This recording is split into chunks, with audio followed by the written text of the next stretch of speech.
Welcome back to Whence Came You, a Masonic podcast featuring research papers and discussions related to Freemasonry. Here's your host, Brother Robert Johnson.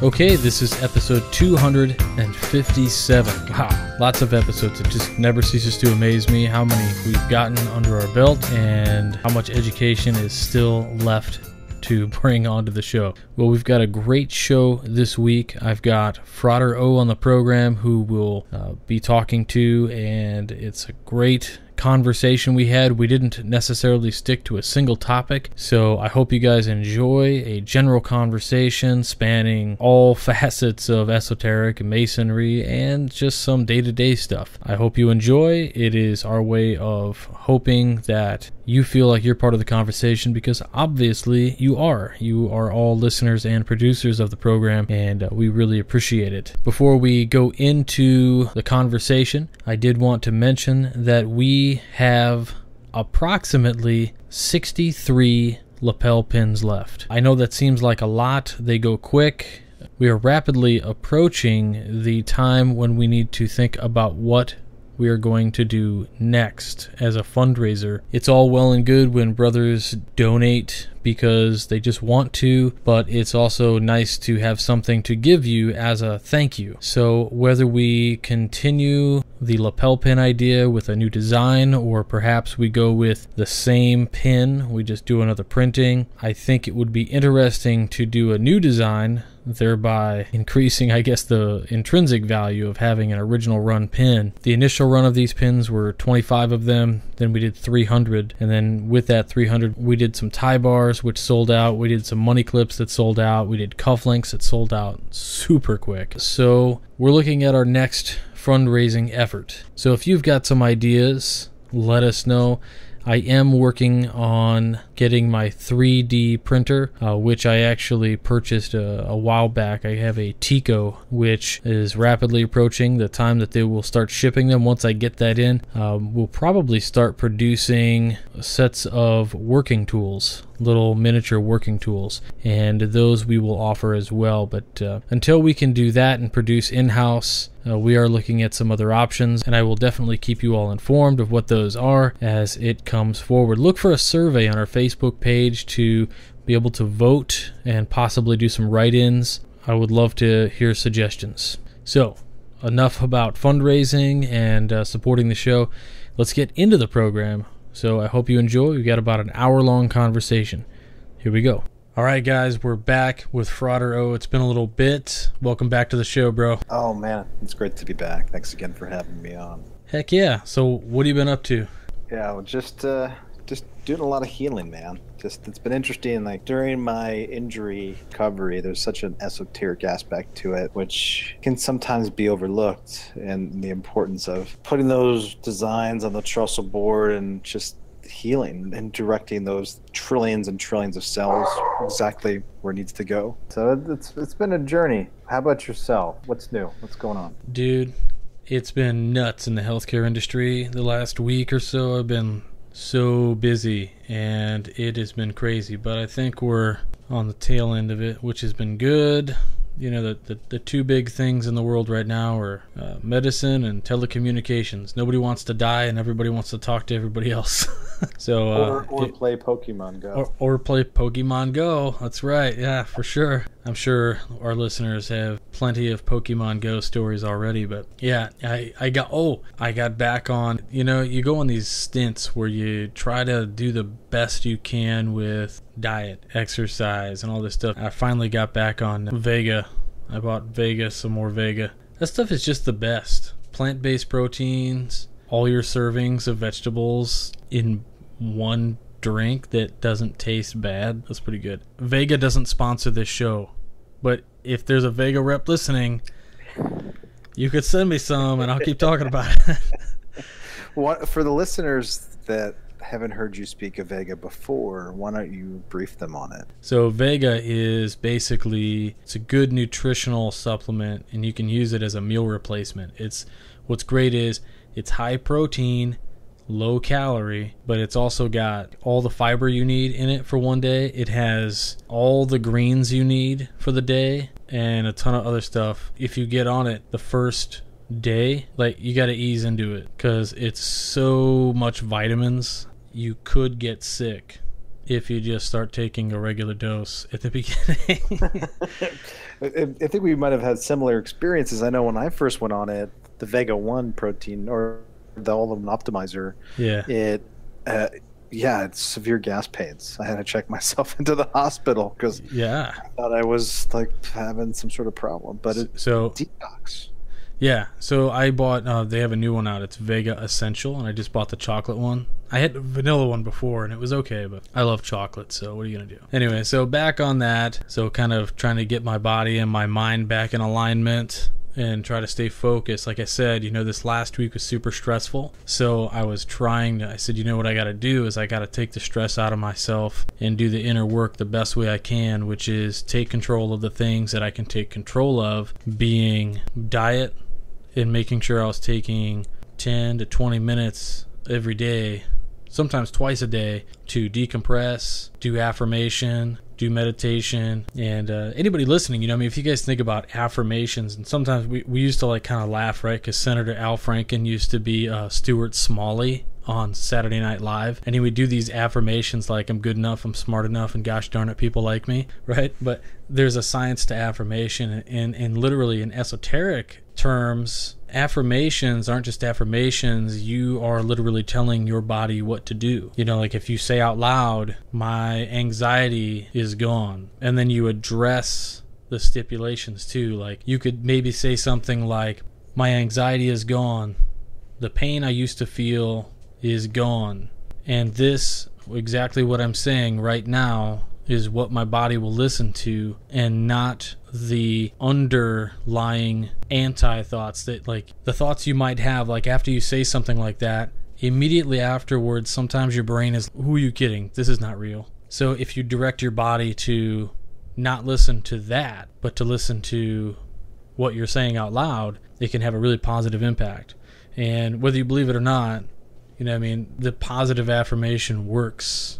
For most people I know who have done it, it works. Oh, absolutely. The power of the subconscious, and you get into the Freudian concept of the ego, superego, and subconscious. And they believe that he believed that the subconscious was really the driving force. And how do you hack that? How do you influence that? And Masonry, we're taught that we're workers, right? We're builders, we're masons. And the third degree in particular, talks about putting designs down. And if in that play that's presented, just before this journey it partakes, there's something that's not where it's supposed to be. How important it is to keep putting those designs down on your subconscious. I mean, goals, daily goals, monthly goals, quarterly, yearly, and having that, and envisioning yourself of whatever it may become. And granted, it might sound like a Tony Robbins escapade right now, but ultimately, if you're in the driver's seat, and if you're not keeping control of that, your character will take you places you really don't want to go to. And the working tools that are presented in all three degrees have a wonderful job of presenting that on how to hone those invisible things like character. Oh, the four cardinal virtues? Yes, the four cardinal virtues. I won't repeat the ritual, but I would say prudence, temperance, fortitude, and justice. And the three heavenly graces are faith, hope, and charity. There's a lot presented in Masonry. Takes years to absorb it and sit back, or sometimes you have to get in line and give the ritual to understand the meaning. And there's a lot presented. Well, it's kind of funny too. It starts off as a really dry kind of piece, and I don't mean that in any bad way, Brother James Fry.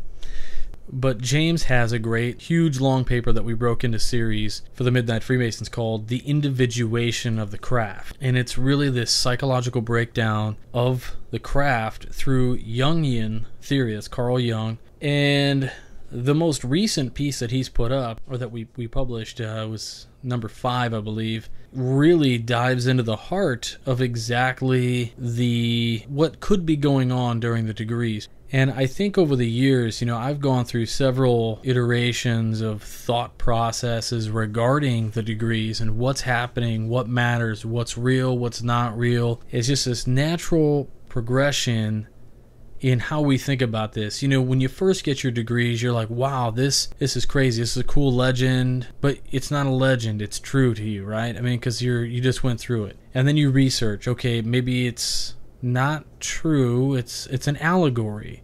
It's a story that teaches a lesson, and then you start thinking about the lessons, and then you get further along and you kind of realize that maybe it's an allegory for the human body, and then you keep going and you keep going, and there are certain points of each one of those that remain allegory, human body, things like that. But in the last 6 to 7 months, I've come to a new, I think, understanding of really the psychology behind it all. Not that I know it or understand it all, but that I think overwhelmingly what Masonry teaches, and we allude to this in a ritual, right? I mean, if you go and you rent Freemasonry Revealed, which has quite a few interviews with guys, Brent S. Morris and things like that, one guy quotes a bit of ritual in the DVD, so I'm not breaking any obligations here, but he says common gavel is a tool that we use to remind ourselves to break off rough and superfluous parts of our mind, right? Like the vices and things, to get rid of those. And the ritual he quotes is fitting our minds as living stones for the spiritual building not made with hands, eternal in the heavens. And you think about the implications of that, and you think about what that could mean. And through the whole process, there is a theme, this underlying theme of the mind. And that's why I think, that's why I think there really is something to a psychological breakdown to the degrees. And even when we had Brother Greg Kaminsky on, and we talked about the opening and closing of a lodge, the duality of it, the what's really going on, are we aligning something just in that opening and closing in that procedure that we don't ever talk about. Maybe we're acting something out on a subconscious level, but it's definitely there. I definitely feel that a lot more now than ever before. The more you research into this, the more it just makes sense that, we talk about Masonry making good men better, and we talk about how these lessons make us a better person. And just on a surface level,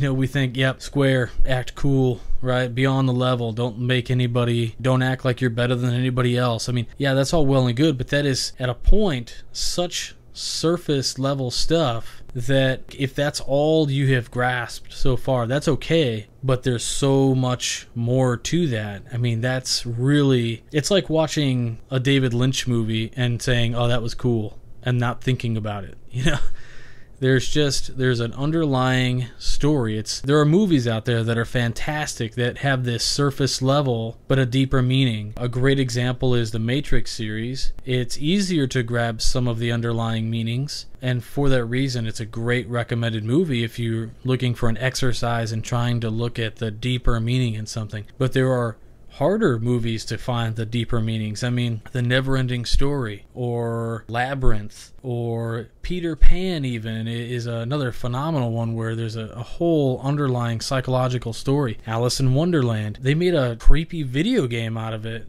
American McGee's Alice, that everything is happening in the mind of the person. It's not reality. So I'll digress a little bit here. I've been ranting for a while. Absolutely. I mean, to your point, and to carry that is another great movie is Revolver. Awesome movie. Super, super deep. Have you had a chance to watch it? I've never seen Revolver. It's been one that is in my queue, but have not watched it.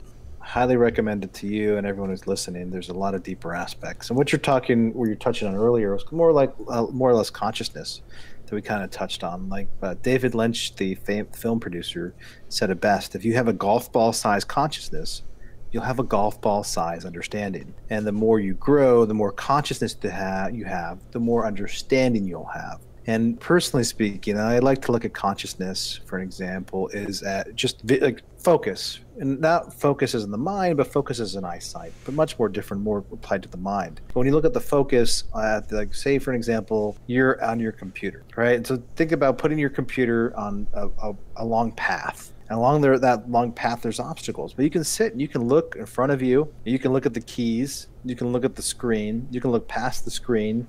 You can look at the trees that are around or the obstacles around, or you can look further down the path. Or you can kind of step back and look at it all as a huge picture. Your eyes allow that vision to focus on exactly what's inside. Well, the same aspect as well with the ideology of consciousness or deeper aspect of psyche and mind. And it's pretty amazing when you start to peel back the layers of the Freudian concept of ego or Jung concept of ego, and you get to these deeper aspects of the subconscious or collective consciousness that's been referred to, or the higher mind that's been referred to, many different philosophical schools or esoteric schools of thought. The more you're kind of tapped into this collective consciousness, or you're able to see things that have been plainly in sight, but you've never seen it before. It's the same thing before you become a Mason. You drive by the Masonic Lodge all the time. You might not ever recognize it until that one day you've kind of tuned into it. So just, who was it, 2 Saturdays ago, we were outside and I was at a local lodge here in the area. Not my own lodge. Tangent really quick. Be a traveling or a district Mason. Don't be a one lodge Mason. So I'm at another lodge just helping out, and we were doing some work on the outside of the building to get them ready. They were having a, go figure, pancake breakfast in the morning. We wanted the building to look really nice, right? Because we get it's a downtown area. Maybe we get some walk-through guys. And here we are, we're power washing the side of the building, and a guy walks by and he's walking his dog. Now I guarantee you this guy probably walks this path. This is a main street. A guy who's retired from the computer industry. You know, he's got money, he's fine, but he walks this path every day. And he said, oh, you guys are Masons, and you're doing some community outreach here, just cleaning up this house, this building? We said, no, dude, this is our lodge. And he was like, man, I've been walking by here every day. I never realized it. You have so much, and especially today, modern man and women. When I say modern man, I mean the collective of humanity, not just men. But man has so many things on their plates, on their minds, on their consciousness. And there are things that we focus on that take up too much space that they shouldn't be taking up. You see these memes on Facebook. You know, Facebook has really, I don't know if it's evolved or de-evolved. I mean, there was an article just recently that talked about, scientists now say that imagery like memes and GIF images, however you want to say it, or like emoticons are the most advanced form of language we have now. And we think about that, and some people were, kind of joking like, oh, the Egyptians had it right with hieroglyphics, right? And we think about, so Facebook in the sense that it has evolved, right? Because I've continually just cleaned up my feed by unsubscribing to certain types of posts, things I don't want to see, sports, that kind of thing. And what's so funny is like, I like it and I don't like it now is that I don't get personal stories from my friends anymore. It seems like all I get is a stream of meme content. And, I'll see these memes that say things like, you weren't meant to work 2/3 of your life and sit around watching TV. Get out there and do what you're supposed to do and live. And I feel like so much of our day-to-day is taken up with the stresses of work. And I get it. We all need to work. We all need to make money to play the game, to live in this version of reality that has either been chosen by us or something else. And I think the more you take time for yourself, the more you focus on your inner self, the consciousness, the good works that you might be doing for yourself, your family, your communities, the more you're giving back, the better your consciousness becomes at being less focused on these stressors in your life and more focused on your ability to do what you can for other people, and not because it makes you feel good, just because it's what you're supposed to do. I think that broadens your consciousness because now you're experiencing with other people, and the human connection is something else that I think so many people lack. I was watching a short video the other day about a hairdresser who walks around the streets of London and gives homeless folks haircuts and shaves right there on the street out of his backpack.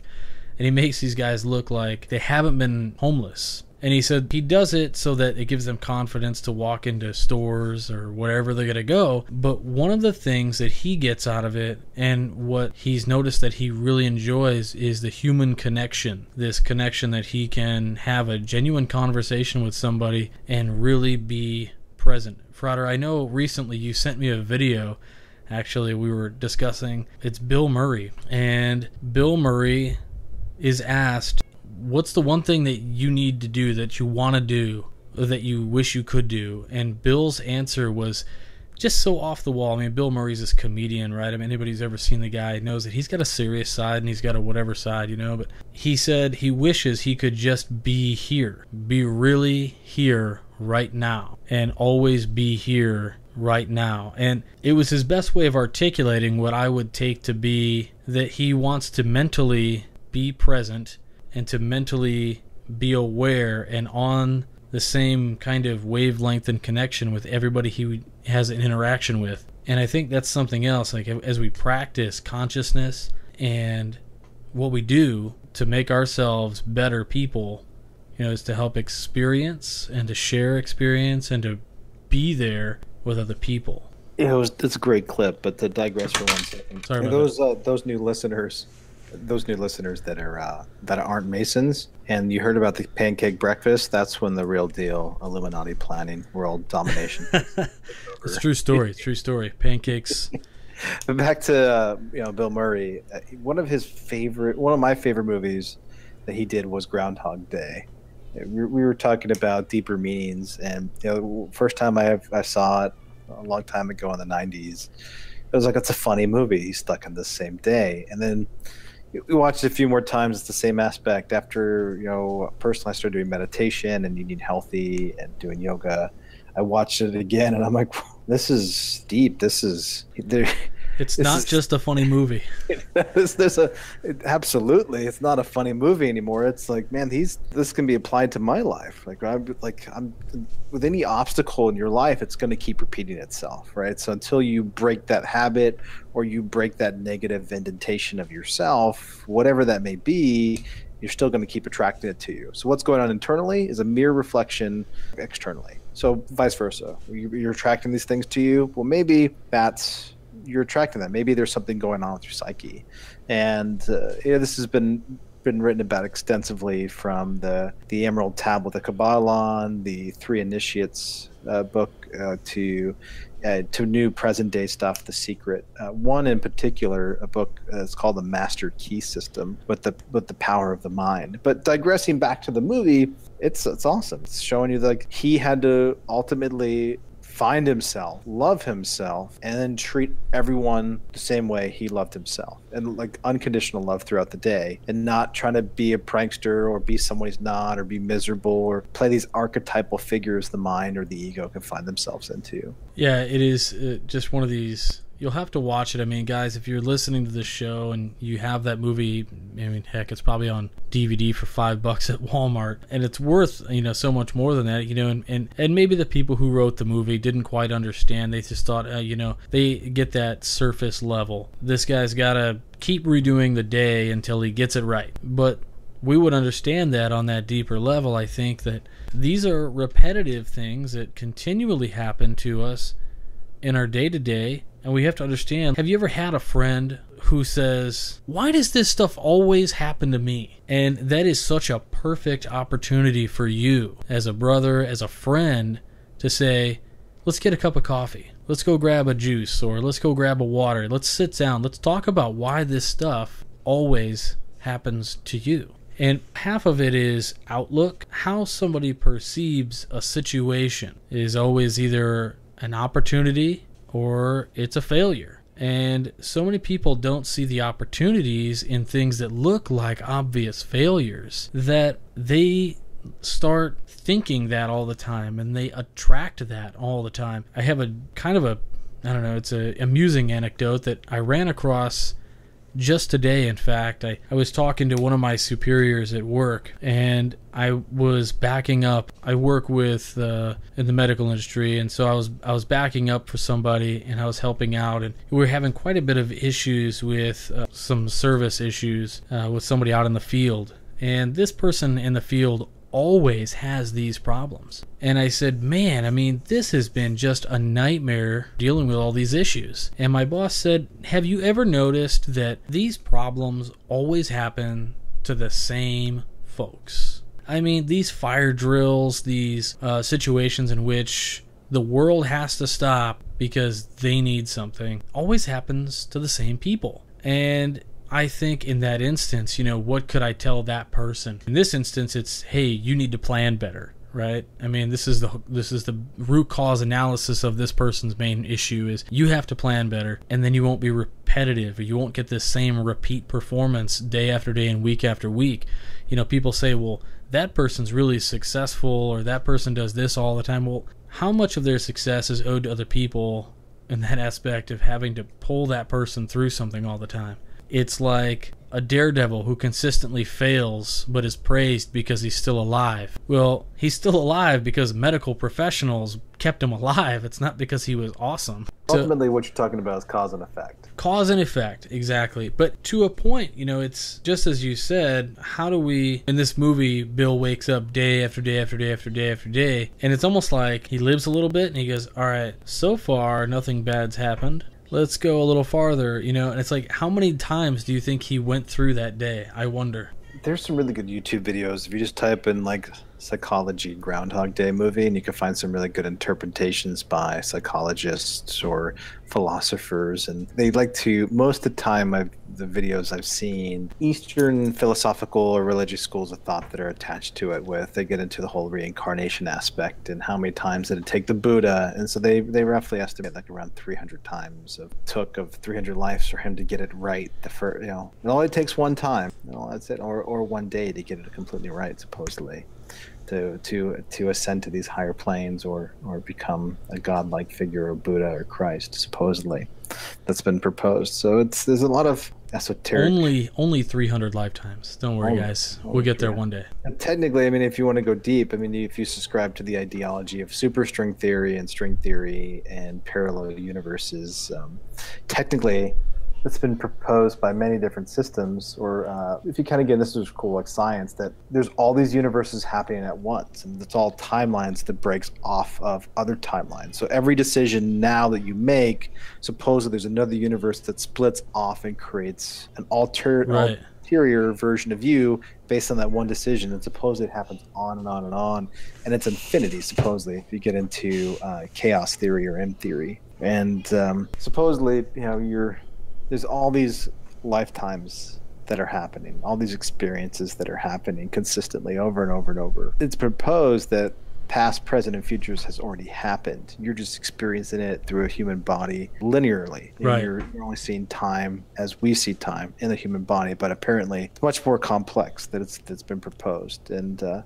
digress to even a little bit further, and hopefully I don't lose a lot of people, but Claude E. Shannon, a brother, he invented the binary code, and he's the one that was deep into the Kabbalah, and he worked at Bell Labs. Really cool stuff. And he was able to create the binary code out of nothing, which is, if you think about that, the binary code now pretty much runs everything. Ones and zeros controls everything in the universe. Yeah. However, there's been over the past 2 years, some amazing quantum superstring theories, quantum physics professors that have roundtables discussions, and they've mapped out the human genome. And the human genome is found inside of everyone. It's deep inside DNA. I don't know that much about it. However, they were able to dig into the code and zoom in deeper into the binary code. And within that code, they found the same exact binary code that Claude E. Shannon created for pretty much the binary code for a Windows computer. It was very similar to the Windows media browser that you would use to experience the internet.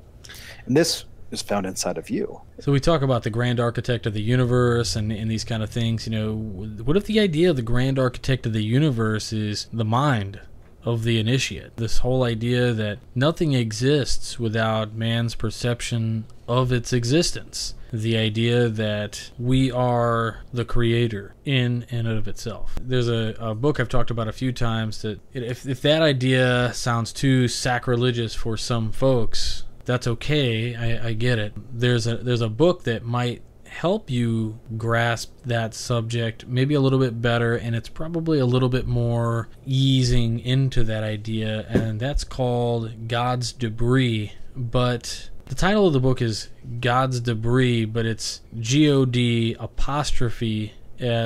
debris, and it's not supposed to be like it's possessive. It's God is debris, and it works along the idea that God, whatever it is, was all-knowing, but can't be knowing of what doesn't exist. So in that, he destroys himself to know what destruction is.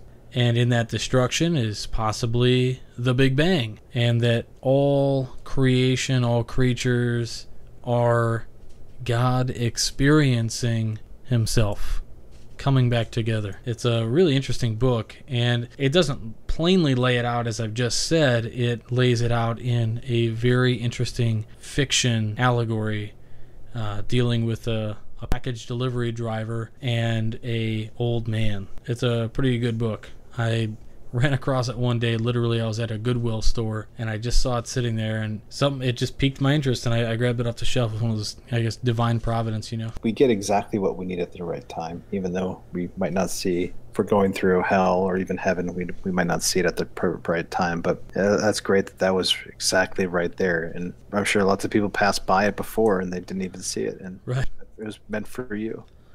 That was pretty cool. Great book. I'm going to add that to my list. Thank you. You'll probably pick it up at the Shire. Yeah, if you're in Massachusetts, there's a great bookstore. It's an old mill. It's been around for quite some time. It's this weird like movie set you walk into. It's in, I don't know, 6,000 square feet. It's massive, and it's like this old mill with huge books. Huge bookshelves, and there you have to get on all these ladders to get to them. And there's probably over 200, 300,000 books, all used. It's pretty cool. It is, man. Like, I have thought I need to hop on a plane and get up to Massachusetts to spend a weekend just to grab some coffee and hang out in this bookstore all day with Frater and the owner, just to hang out and do nothing. I mean, the bookstore is amazing. You know, I should mention, and Frater, I don't even know if you know this, but so when we sell pins and things for the show, which you can get, wcypodcast.com, limited edition pins. So if you buy a pin or whatever, I usually include the pin, and then I throw a business card in there, as well as a couple other cool things, maybe a bookmark from TMR. And Frater actually sent me a stack of bookmarks from the Shire, and I was taking those and I was putting them in the packages as well. And I would get emails, and they were like, "What order is this?" Because on the Shire bookmark, it's just a plain Manila like color, and there's a stamp of a Irishman with a pipe, and he's just kind of strutting along, and it's a really cool. And they're like, "Is this like a secret order or something?" And I had to tell them, like, "No, it's just only the best bookstore in the entire world, so you should probably go there." A fantastic little bookstore that any of the listeners, I mean, if you find your way up there, definitely go. It's pretty cool. It's in actually Franklin, Massachusetts, where the actually first public library Benjamin Franklin created. So a lot of history there too, which is pretty unique. Yeah, and I don't want to say any more about it, but it's amazing. Not because I shouldn't, but because it's just awesome. You got to go there to experience it. I was lucky enough to just see some cool videos and pictures, and it's awesome. Yeah, bookstores are great. Another thing about bookstores is your local library inside of your Grand Lodge. Though I highly recommend, if you're close to any Grand Lodge in all 50 states, is duck in. Well, not all 50 states. Illinois doesn't actually have a Grand Lodge. So. Oh no! Oh, I did.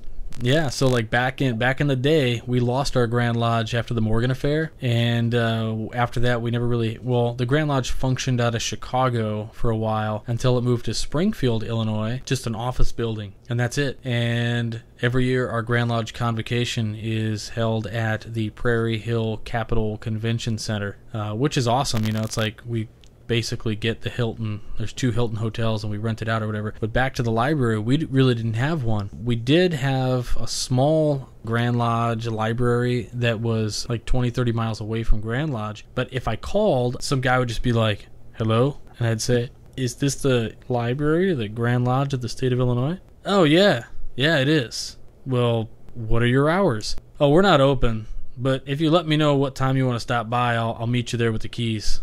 What?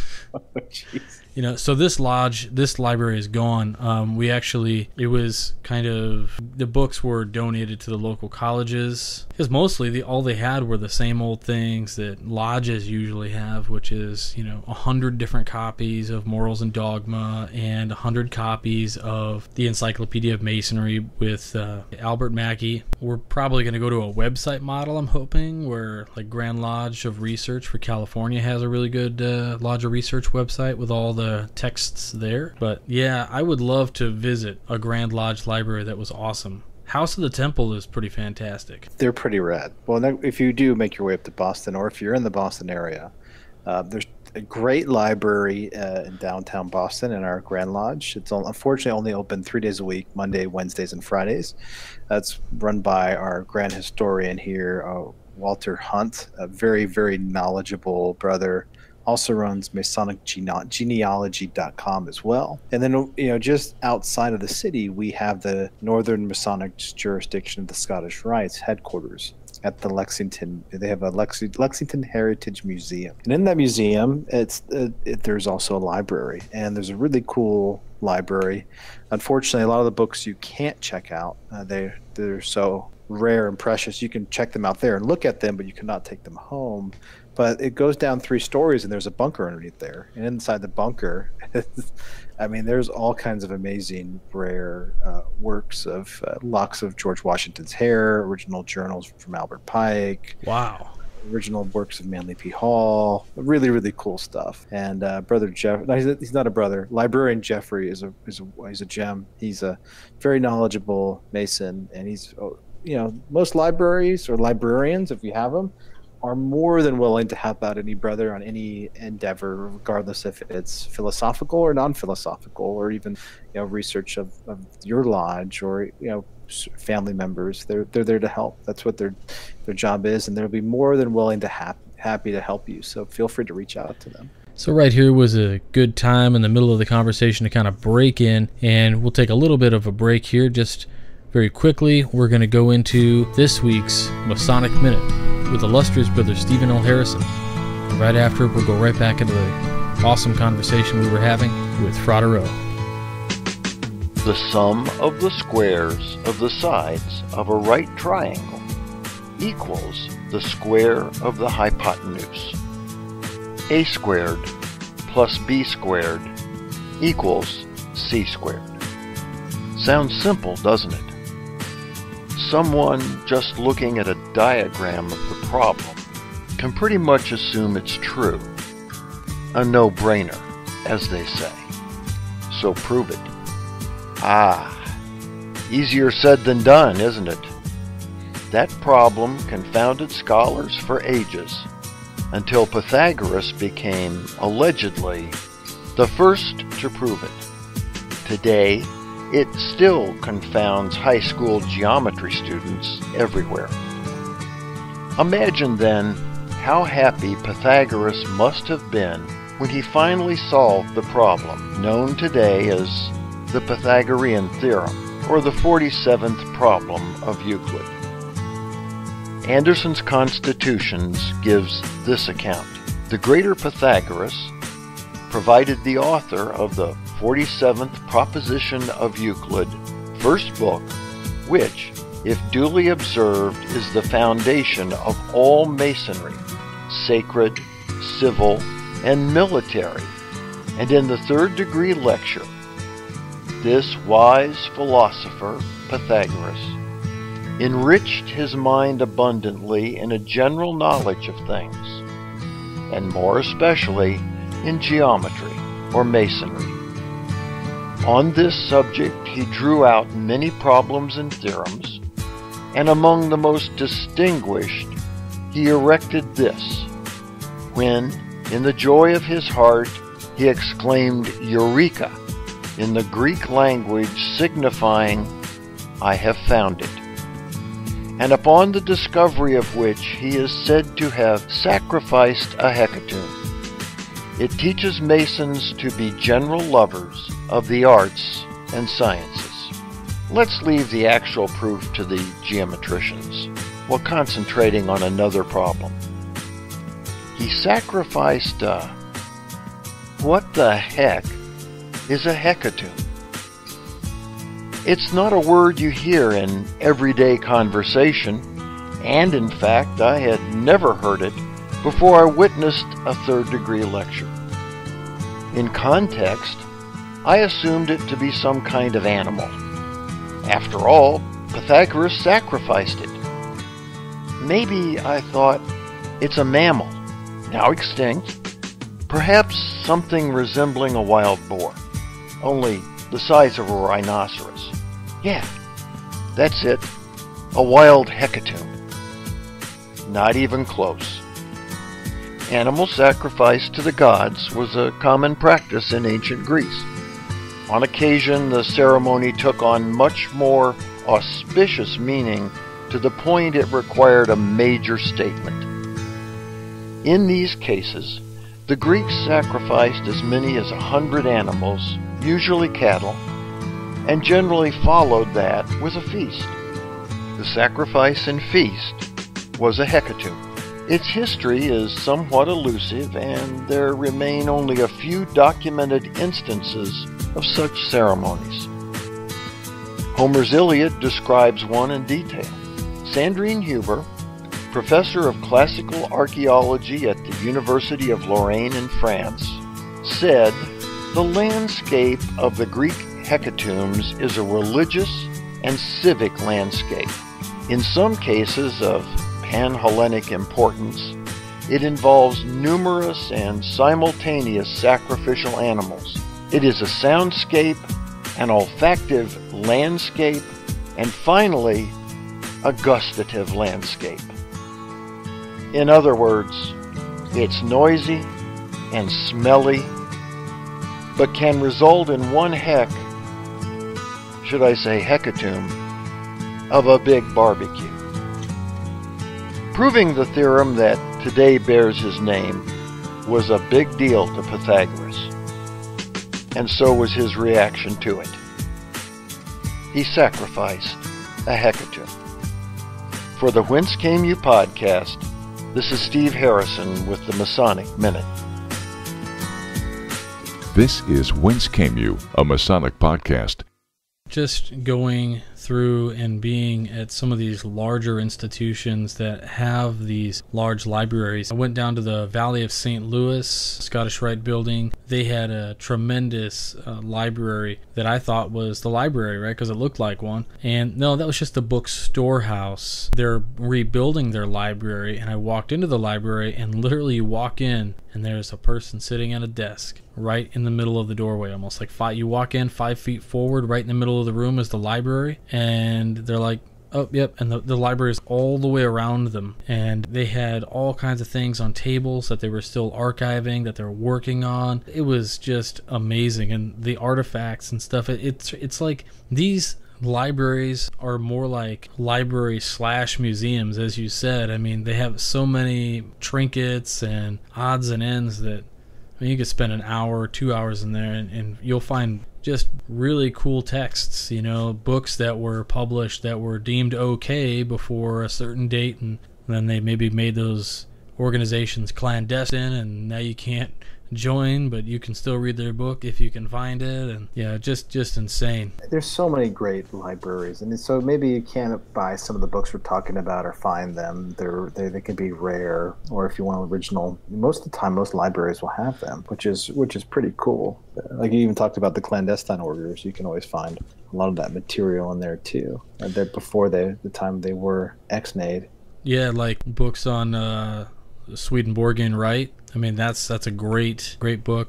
The Ritual's not in there, but it's cool nonetheless. I would like to visit a Grand Lodge library or a Valley library that has all of the Grand College of Rites, all of the manuscripts, right? Because like if you join the Grand College of Rites, you can purchase any of the rites that they publish, and one of them is like Memphis Mizraim and Memphis Mizraim, however you want to say it. But they also have all these other, defunct rites of Freemasonry, and they have the rituals and everything. If you ever want to read it, you just got to buy them, and they offer them at like $20 or $30 a pop, I think they are.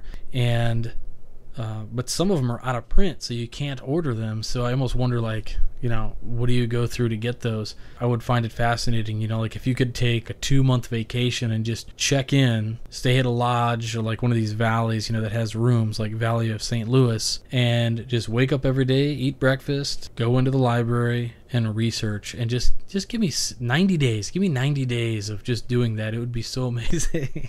Well, hopefully you can pack your bags and get out to Massachusetts, because we have them all at the Grand Lodge of Massachusetts. See, there we go. I have another reason to go out to Massachusetts. We would love to hear from listeners too. If there's a library, or if you're starting one in your town or your local lodge or valley or whatnot, work with the Grand Lodge. We'd love to hear what's working for you. So please let us know. But I have a question for you. The Rite of Memphis Mizraim, you've been doing some research on that. Tons. Actually. Yeah. Could you, for the listeners, kind of give them an education on the Grand College of Rites? I don't know that much about them. So Grand College of Rites is, their color that they use for everything is green. I associate it with AMD, so I kind of call it a York Rite thing, but it probably isn't kosher to call it York Rite or Scottish Rite. I mean, it's the Grand College of Rites. So what they do is they have preserved all of the rites and rituals of, I shouldn't say all, many of the rites and rituals that have come out of Freemasonry that have been deemed heretical or clandestine or irregular. Just for instance, they have a listing of the stuff you can buy. Sure. Now, when you're looking that up, aren't dues like $75 for like lifetime membership? So membership in the Grand College of Rites is not expensive. It is $20 to apply, and 1 year dues is $35. A new member application is $20 plus the $50. Lifetime memberships are available, and you have to email them and they'll let you know. So it's probably not that expensive. So I would recommend, joining. It's not like a body that you're going to get sucked into having to do ritual or anything. It's literally just consider it like your local Grand Lodge of Research, but these guys offer, these defunct rites. So they have their collection. Volume 1 is Part 1, the Swedenborgian Rite. Part 2 is Frater Lucius, which is the first, second, third, fourth, and fifth degree. This is all part of some defunct degrees. Again, like Part 3 is the Rite of Adoption, which consists of, the degrees are like Adoptive Apprentice, Companion, Mistress, Perfect Mistress, Sublime Elect, Dame Écossaise, Grand Elect. So a lot of these are French titles, and what a lot of people don't realize is that so many of these degrees, I mean, the French degrees of Freemasonry number into over 1,000. Can you imagine, you've received 1,000 different degrees in Freemasonry? No doubt some of these probably overlap and whatnot, but like Volume 2 is the Martinist orders. Volume 3 is the Rite of Memphis.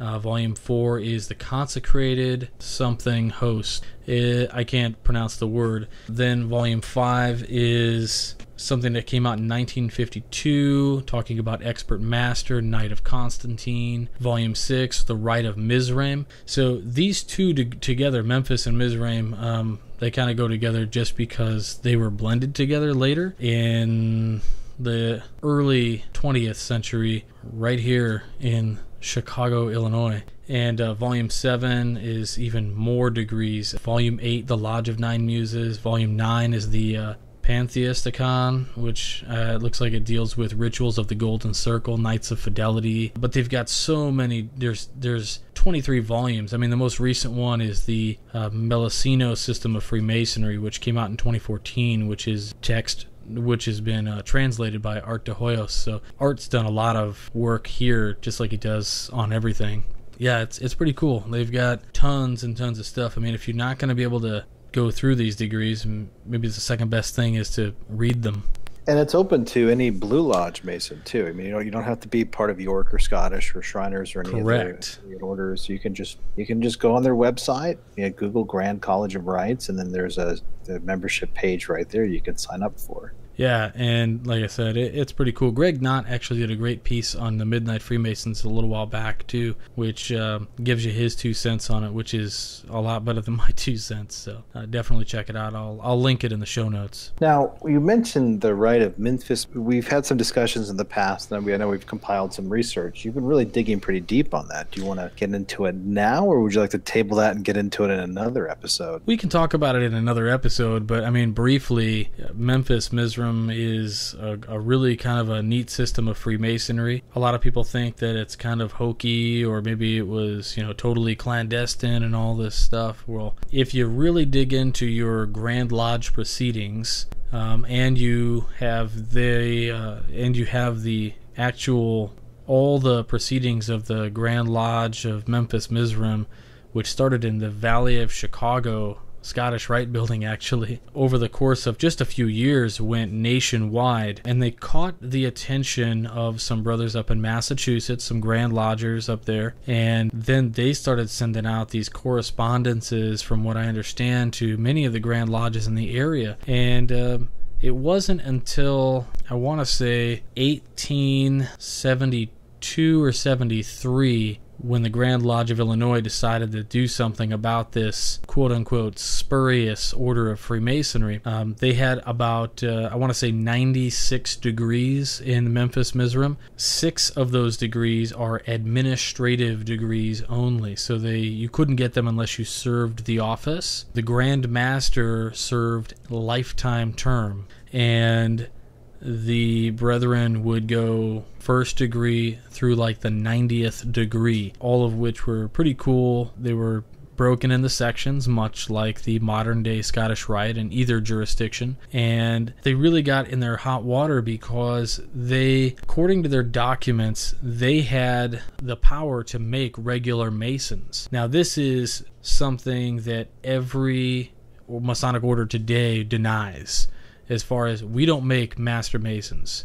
We're just additional light, right? Well, this particular group, much like, the ancient accepted Scottish Rite, the French Rite that came up, and which is available, I think it's in the 9th District, I think, in Louisiana, they can also still perform the 3 first degrees in Masonry there. This series of Memphis Mizram, actually, you could get your first 3 degrees there. And so the Grand Lodges were like, no, you can't do that. That makes you spurious and blah, blah, blah, blah, blah. And the Memphis Mizram folks were like, no, we totally agree. We would never, ever, ever, ever, ever make Master Masons. We would never confer the first degrees, because that's your job as Grand Lodges across the state. And Grand Lodges were like, okay. And then Memphis Mizram said, but we can do it. And this didn't go over well. They were literally just like drugged through the mud, guys. I mean, Grand Lodge State of Illinois, the Grand Orator on several occasions in 1872 called them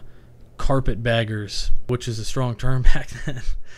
It was a mess, and admittedly, right in the text as you're reading these Grand Lodge proceedings back in 1872, 73, 74, all the way up to 1876, it says, numerous occasions, the people dealing with this said, we don't know anything about it, but we got to shut them down. We don't know anything about it, but we got to shut them down. It was so ridiculous. To be quite honest with you, I think they're reading both sets of, I've read the minutes from Massachusetts now, where it all started, with this shutting them down, and I've read all the minutes from the Grand Lodge of the State of Illinois, except I think 1870, which I couldn't find. And I've read all the minutes from the Memphis Mizram when they started. Their last few years of existence, they were in the Detroit area, and they were nationwide, man, like California, Detroit. They had people coming in from all over the United States to join this organization and to be a part of it. And the Grand Lodge of the State of Illinois even had a Grand Lodge representative to Memphis Mizram, which was D.C. Kregier, who there's a lodge named after him right here in Wheeling, Illinois, where one of my best friends, Scott Duvall, is the master. D.C. Kregier was so well known in Masonry that the lodge was named after him while he was still living. That's almost unheard of. So anyway, Memphis Mizram, in short, got a raw deal, and they got kicked out. So it's kind of a bummer. It's the Grand College of Rites published all their ritual. Yeah, they did. It's really, really nice, and it's deep stuff. I mean, there's a lot of degrees, and they're really important and lessons. But there's technically there were two different rites that combined, right? So there was the ancient and primitive rite of Memphis, and then also the ancient and primitive rite of Mizraim. Mm-hmm. And they were able to, didn't they get combined by, was it John Yarker, who wrote a bunch of books as well? Yeah, they were combined, and it was just a cool. I mean, if they had just taken a step back, or maybe altered their bylaws, or done the proper thing, maybe it would have been okay. I guess one of the things too I should mention is that the guy who was the Grand Master of Memphis Mizraim was supposedly suspended or expelled from one state and a good standing in another state, so I don't think that helped his cause either. Anybody who's read Committed to the Flames by Art de Hoyos and Brent S. Morris, they worked together on that book, and it was really largely about the formation of the Scottish Rite Northern Masonic jurisdiction with Joe Cerneau. Credit goes out for that to Brother Jesse James Slater for recommending that book to me. You find out so much crazy stuff. This guy Cerneau was just operating on a warrant to make Masons and using the Franken manuscript, which had all the degrees in it, and he was kind of just doing his thing, and Southern jurisdiction said, no, you can't do that. And there was a lot of heated debates up. I mean, the Northern jurisdiction is in itself, I honestly don't know today. I think it was probably they were just too much of a headache, and I think the Southern jurisdiction said, fine, you can have those 15 states. But, it's wild.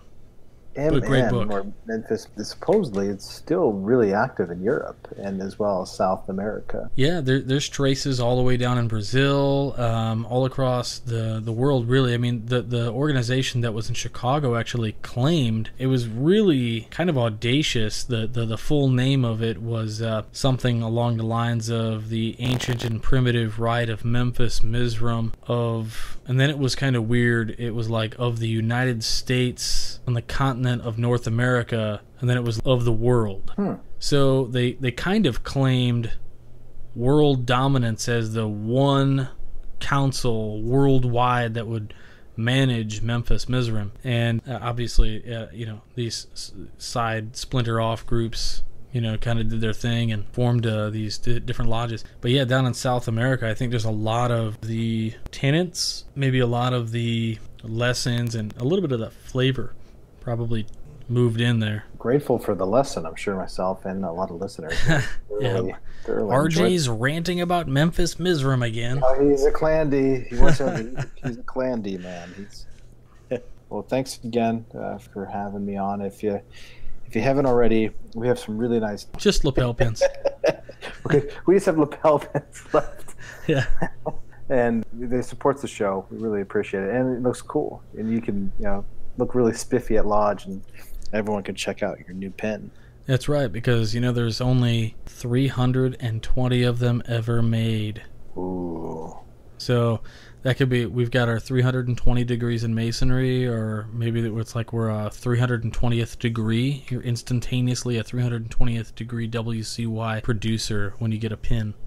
I just want to thank everybody for hanging out and joining us in this cool conversation we had, just catching up with Frater O and talking about regular Masonry and irregular Masonry and all these different aspects that we tend to jump all over of. And thanks for putting up with my long-windedness, Frater. It's always a pleasure to have you on the show. That's good. I'm glad I was able to wake up there towards the end.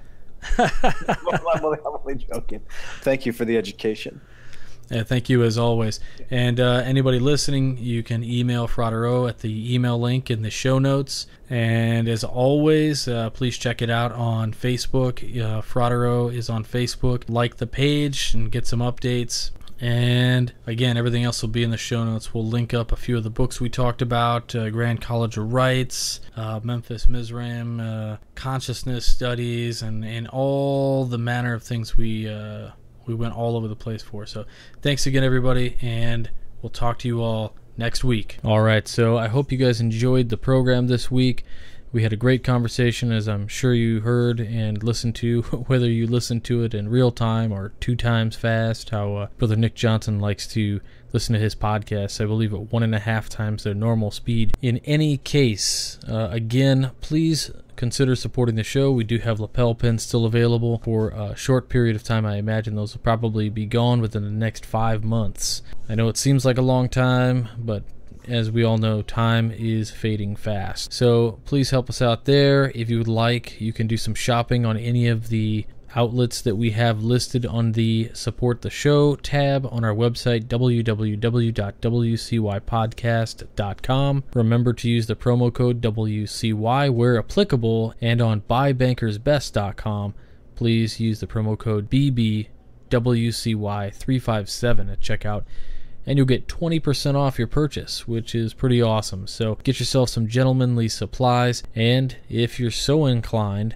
find the hidden link and go to King Solomon's Reserve beard oil, which is a very, very special beard oil that we did research on and that Levi has put together and did a lot of hard work. The artwork for the bottle, in fact, is even done by another brother who is an accomplished artist. So the product in itself is a work of art, which contains a work of art, which is a crafted beard oil, which I think is really, really nice. It's really unique in the fact that it's produced with the period of King Solomon in mind. So the scents are of the era, fig and honey. It's amazing. People are emailing me all the time telling me how much they love it. So check it out yourself. And I think he really outdid himself with the recipe and the smell and how it came out. So thanks again, Brother Levi, for your generous support, and everybody out there, go check that out. So again, that's it for this week. I just want to thank everybody who listens to the program week after week and who supports the show. I can't do it without you guys. You are the producers of the program, and it is just gratitude from me to all of you. So we have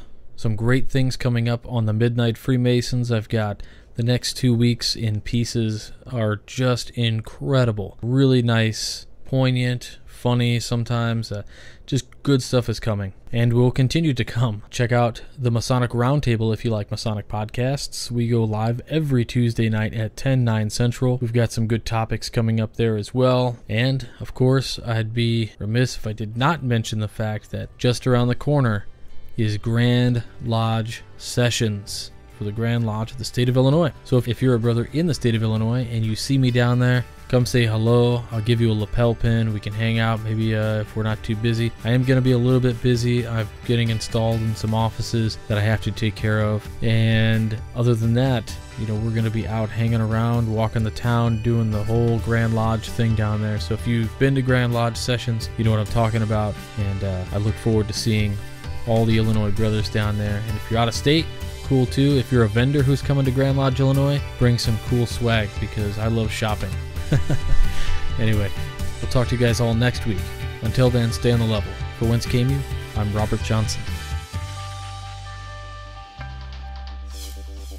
You've been listening to Whence Came You, a Masonic podcast featuring research papers and discussions related to Freemasonry with your host, Brother Robert Johnson. Be sure to join us for our next edition.